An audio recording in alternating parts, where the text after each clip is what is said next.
यह श्लोक भगवद गीता अध्याय 1 श्लोक 5 से लिया गया है। धृष्टकेतुश्च कितानः काशीराजश्च वीर्यवान पुरुजित कुंतिभोजश्च शैब्यश्च नरपुंगवः पान।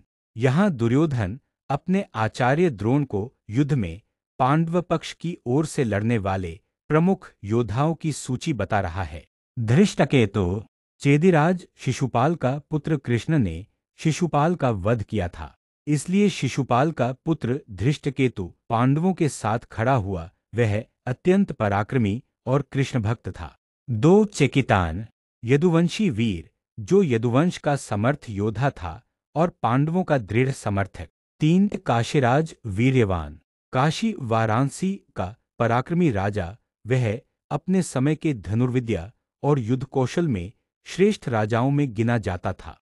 4 पुरुजित और कुंतिभोज, ये दोनों कुंती पांडवों की माता के भ्राता थे, इसलिए पांडवों के मामा रक्त संबंध और निष्ठा के कारण उन्होंने पांडवों का साथ दिया। 5 शैब्य नरपुंगवः, शैब्य वृद्ध लेकिन महान कीर्ति वाले राजा थे।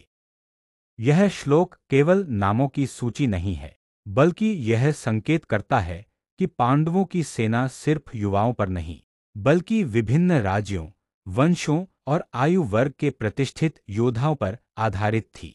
दुर्योधन यह सब गिनाकर द्रोणाचार्य को यह जताना चाहता है कि पांडव पक्ष बहुत सशक्त है। साधारण लोग नहीं, बल्कि प्रसिद्ध राजा और वीर पुरुष इसमें सम्मिलित हैं। यहाँ पर कूटनीतिक दृष्टि भी है। दुर्योधन इन नामों का उल्लेख करके यह संकेत करता है कि शत्रु पक्ष पांडवों का पक्ष केवल 5 भाइयों की शक्ति नहीं है, बल्कि पूरे भारत के विभिन्न साम्राज्यों का सहयोग उन्हें प्राप्त है। यह श्लोक महाभारत के राजनीतिक आयाम को भी उजागर करता है। कृष्ण और पांडवों ने विभिन्न राजाओं को अपनी ओर कर लिया था, जिससे उनका पक्ष दुर्योधन की तुलना में अधिक नैतिक और आधिकारिक दिखाई देता है। यह श्लोक पांडवों की ओर से लड़े जाने वाले कुछ प्रमुख योद्धाओं की सूची है। प्रत्येक नाम किसी न किसी वंश, शक्ति और ऐतिहासिक महत्व को दर्शाता है। दुर्योधन की मनोवृत्ति यहाँ स्पष्ट होती है कि वह शत्रु की शक्ति को जानकर भीतर ही भीतर चिंतित है और अपने गुरु को सावधान कर रहा है।